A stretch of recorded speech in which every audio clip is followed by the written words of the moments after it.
Hello guys, welcome to my YouTube channel यस्सी teaching. आज हम क्लास 12 के प्रैक्टिकल के लिए अमोनिया निर्माण की विधि में हाइबर विधि से संबंधित कुछ क्वेश्चनों की बातें करेंगे। तो हम अमोनिया के पहले सामान्य परिचय के बारे में जान लेते हैं।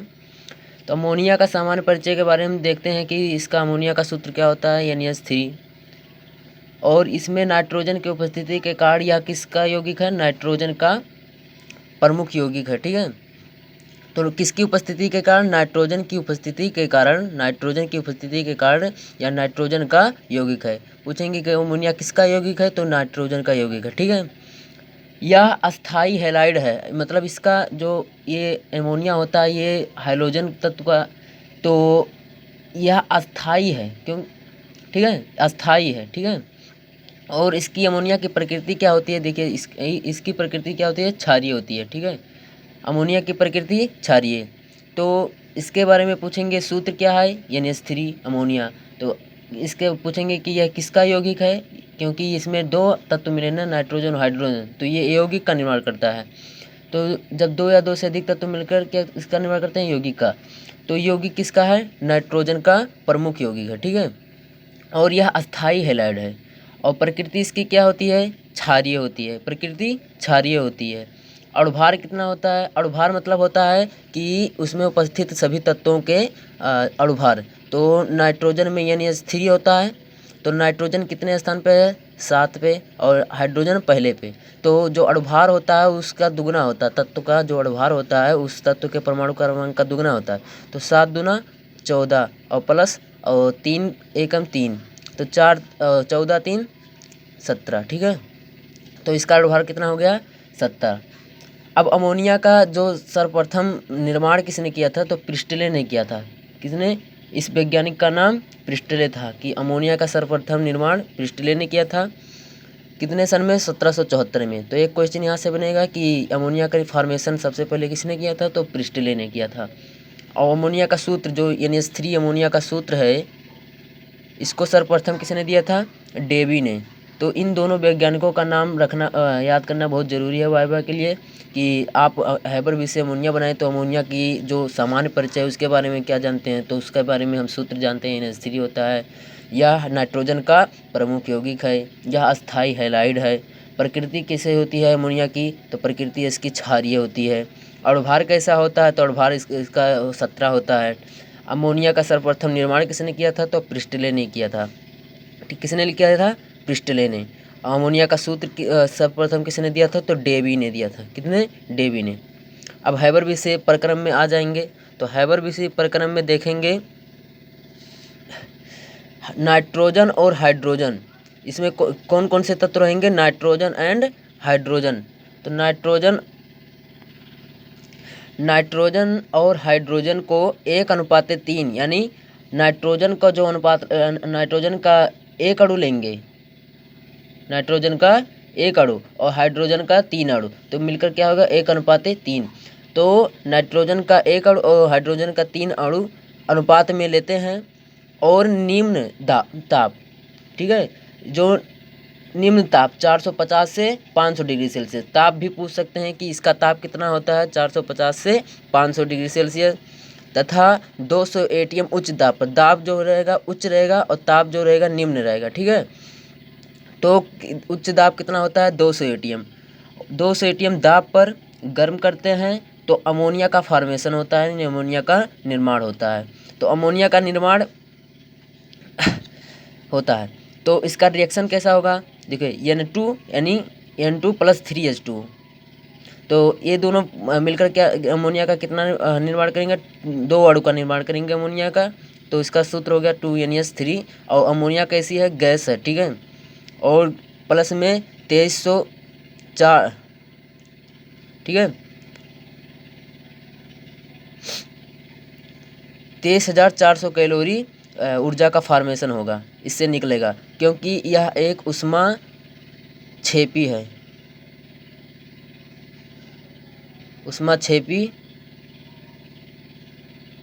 अभिक्रिया है। ठीक है, तो उष्मा क्षेपी अभिक्रिया है, और यह उत्क्रमणीय है, यानी अगर अमोनिया को फिर से ठंडा या गर्म अगर गर्म करके बनाते हैं कोई चीज़ को और पुनः वो ठंडा करने में वही रूप प्राप्त कर लेती है तो उसे उत्क्रमणीय अभिक्रिया कहते हैं। यानी कि एक जो एक ओर से चले तो दोबारा वो लौट कर चले आए, यानी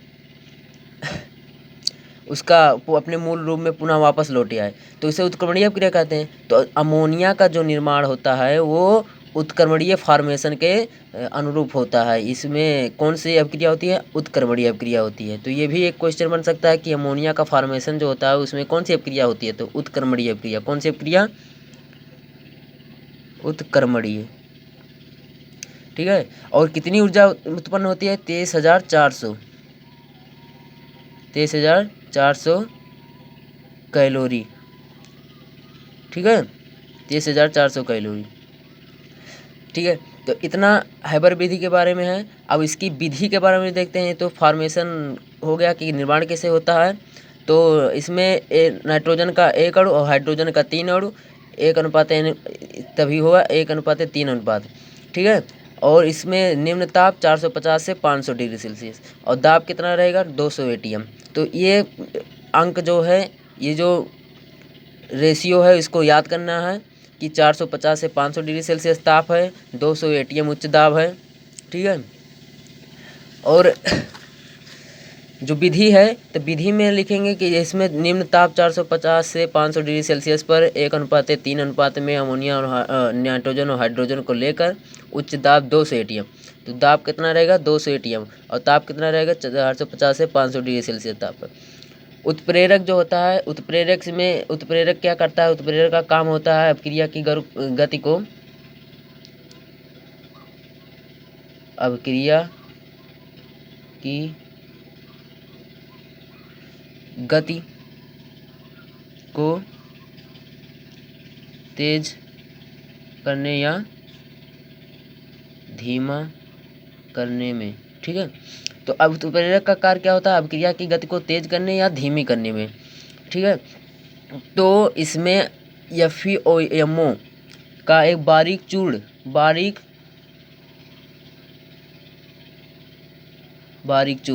तो इसमें FeOMO यानी फेरस और मोलिब्डेनम का बारीक चूर्ण लेते हैं। बारीक चूर्ण क्यों लेते हैं? पूछेंगे कि बारीक चूर्ण क्यों लेते हैं? तो बारीक चूर्ण इसलिए लेते हैं क्योंकि जो बुरादे का क्षेत्रफल होता है वो उसके जो मान लिए लोहा है तो लोहे का अगर हम चादर लें तो उसका क्षेत्रफल कम होगा लेकिन अगर उतनी ही चादर को हम बुरादे में तोड़ लें तो उस बुरादे का क्षेत्रफल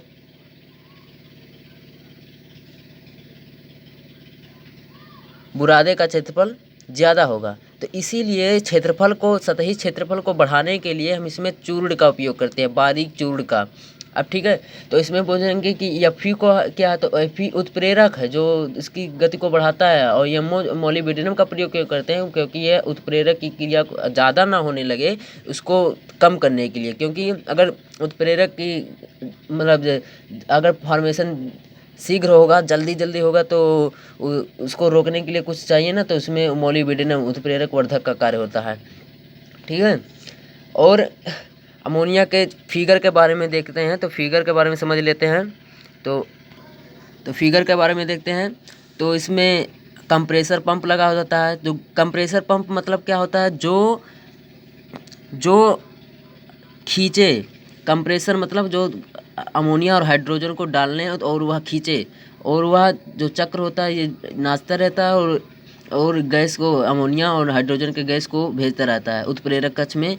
तब इधर से उत्प्रेरक कक्ष में आएगा। उसके बाद ये बारीक चूर्ण है, बारीक चूर्ण में या मतलब नाइट्रोजन हाइड्रोजन जो होता है ये क्षेत्रफल में बारीक चूर्ण में मतलब उत्प्रेरक जो होता है वो जोड़ता है इन दोनों को, और दोनों को जोड़कर जब ये गर्म होते हैं, जो गैस बनता है अमोनिया ये गर्म होता है, तो इसको कंडेंसर में संघनित्र में भेजते हैं। ठीक है, तो संघनन की प्रक्रिया में आप समझते हैं, आप पूछेंगे संघनन क्या है, तो संघनन में होता है कि जब गैस का फॉर्मेशन जल में होता है, ठीक है, तो जब गैस का फॉर्मेशन जल में होता है तो उसे संघनन कहते हैं। अब यह कंडेंसर के माध्यम से इसमें आएगा तो गैस है, अब इसी से यह द्रव अमोनिया में इधर मतलब हो जाएगा, और जो फॉर्मेशन जो गैस का बचा है अणु वो इस परिसंचरण पंप द्वारा मतलब खींच लिया जाता है, और पुनः इसको हमें इसमें क्या कहते हैं संग्रहित उत्प्रेरक कक्ष में भेजते हैं। तो उत्प्रेरक कक्ष में ये प्रक्रिया पुनः चलती रहती है, चलती रहती है, ठीक है। तो द्रव अमोनिया का फॉर्मेशन होता है। तो जो अमोनिया है वो गैस है, पहले फॉर्मेशन किस में होगा, गैस में होगा, उसके बाद इसका द्रव में बनेगा, ठीक है। तो बस इतना ही। और अमोनिया का फिर से हम दोहरा देते हैं। अमोनिया का सूत्र क्या होता है, NH3। यौगिक क्या है, किस यौगिक का ये यौगिक मतलब सूत्र है, तो नाइट्रोजन का प्रमुख यौगिक है, या स्थायी हैलाइड है। प्रकृति कैसी होती है अमोनिया की, क्षारीय होती है। अनुभार कितना होता है, 17 होता है। अमोनिया का सर्वप्रथम निर्माण किसने किया था, प्रिस्टले ने किया था 1774 में। अमोनिया का सूत्र किसने दिया था, डेवी ने। किसने, डेवी ने 1800 ईस्वी में दिया था। हैबर विधि का निर्माण, तो हैबर विधि के निर्माण के लिए हम नाइट्रोजन का 1 अणु और हाइड्रोजन का 3 अणु लेते हैं। तो और निम्न ताप 450 से 500 डिग्री सेल्सियस तथा 200 ATM दाब पर, उच्च दाब पर अमोनिया का निर्माण होता है। और जो ये मतलब होता है रिएक्शन होता है, ये उत्क्रमणीय होता है। कैसा होता है, उत्क्रमणीय होता है। और यह जो फॉर्मेशन होता है ये ऊष्माक्षेपी अभिक्रिया, यानी ऊष्मा को मुक्त करती है। तो इसमें 23,400 कैलोरी 23,400 कैलोरी ऊर्जा निकलती है, ठीक है। और यह इसका फॉर्मेशन कैसा होता है, उत्क्रमणीय होता है, यानी पुनः इसको जब हम ठंडा करेंगे तो यह पुनः अमोनिया और हाइड्रोजन में टूट जाएगी। लेकिन अगर साम्यावस्था स्थापित हो जाती है तो यह फिर पुनः नहीं टूटेगी या नहीं बदलेगी, ठीक है, साम्यावस्था स्थापित होने पर। और विधि में देखते हैं, निम्न ताप पर 450 से 500 डिग्री सेल्सियस पर, उच्च दाब 200 ATM पर, उत्प्रेरक FeMO बारीक चूर्ण। आप पूछेंगे बारीक चूर्ण क्यों लेते हैं, क्योंकि बारीक चूर्णों का क्षेत्रफल जो होता है, सतही क्षेत्रफल होता है वो बड़ा होता है, और जिससे बड़ा होने से ये हाइड्रोजन और नाइट्रोजन को बहुत काफ़ी मात्रा में आपस में जोड़ेंगे, ठीक है।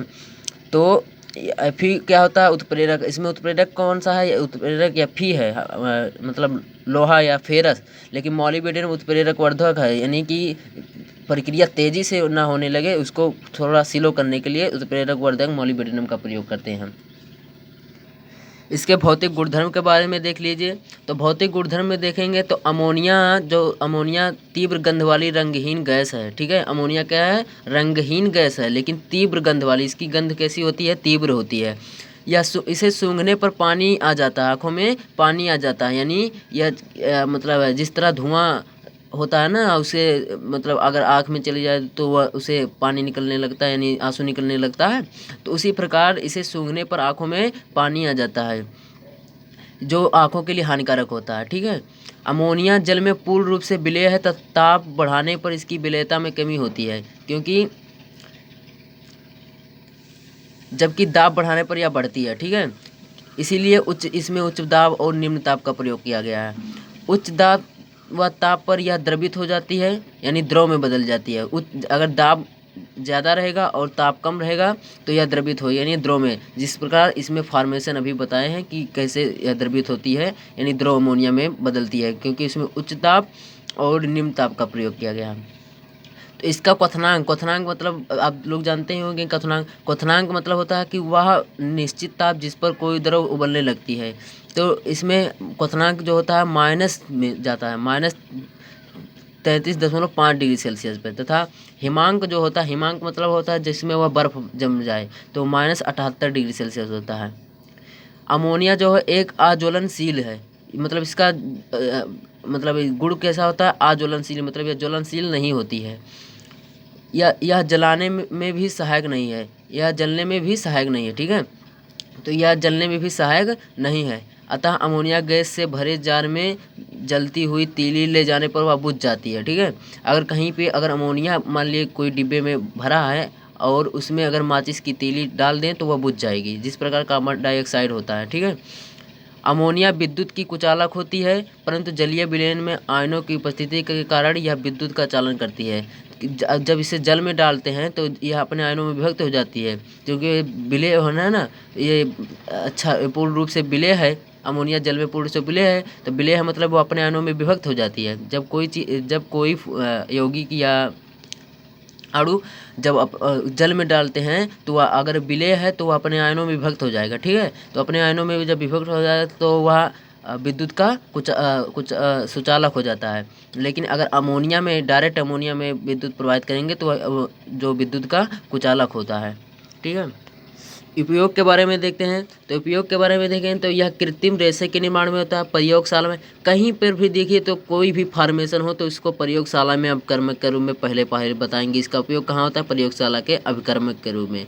कृत्रिम रेशे के निर्माण में होता है। उर्वरकों, विस्फोटक तथा यूरिया के निर्माण में होता है। यूरिया के निर्माण में तो सभी लोग जानते हैं, सभी खेतों में यूरिया बोया जाता है। इसमें NH2CO NH2 होता है। ठीक है। उर्वरकों, विस्फोटक, यूरिया के निर्माण में नाइट्रिक अम्ल HNO3, ठीक है, NO3 अमोनिया के क्या कहते हैं, नाइट्रिक अम्ल के निर्माण में। सोडियम कार्बोनेट व बर्फ के निर्माण में होता है। कोल्ड स्टोरेज प्रशीतक में, यानी किसी भी स्टोरेज, जैसे मान लिया आलू का स्टोरेज करते हैं गोदाम में, ठीक है, तो उसमें इस प्रशीतक यानी ठंड रखने के लिए इसका प्रयोग किया जाता है। ठीक है। कपड़ों की चिकनाई को दूर करने में। बस 2-3 पॉइंट याद कर लें। कृत्रिम रेशे के निर्माण में, प्रयोगशाला के अपकर्मक के रूप में, विस्फोटक तथा यूरिया के निर्माण में, और नाइट्रिक अम्ल के निर्माण में। ठीक है। और कोल्ड स्टोरेज प्रशीतक के रूप में। इतना याद कर लीजिए, बहुत है। आप पूछेंगे कि इसका प्रकृति क्षारीय होता है तो आप कैसे सिद्ध करेंगे? तो क्षार के लिए सिद्ध करने के लिए हम लिटमस का पेपर का उपयोग करते हैं। तो अगर अमोनिया को लाल लिटमस पेपर पर डालेंगे, ठीक है, अमोनिया के द्रव को लाल लिटमस पेपर पर डालेंगे तो वह नीला हो जाएगी। अगर नीला हो जाती है तो उसकी प्रकृति क्षारीय है। अगर नीला नहीं होती है तो वो इसकी प्रकृति अम्लीय है। ठीक है। और अगर हम नीले लिटमस पेपर पे किसी मतलब यौगिक को डालते हैं और वह लाल हो जाती है तो वो क्या है? अम्लीय है। और अगर लाल नहीं होती है तो वह क्षारीय है। ठीक है। तो बस इतने ही पॉइंट के बारे में आप लोग अच्छे से तैयारी कर लीजिए, जिससे आपका 23 जनवरी को केमिस्ट्री का प्रैक्टिकल बढ़िया से हो जाए। और हैबर की विधि के बारे में बस इतने ही पढ़ लीजिए, बहुत है। ठीक है। और अच्छे से प्रैक्टिकल की एग्ज़ाम दीजिए। Thank you.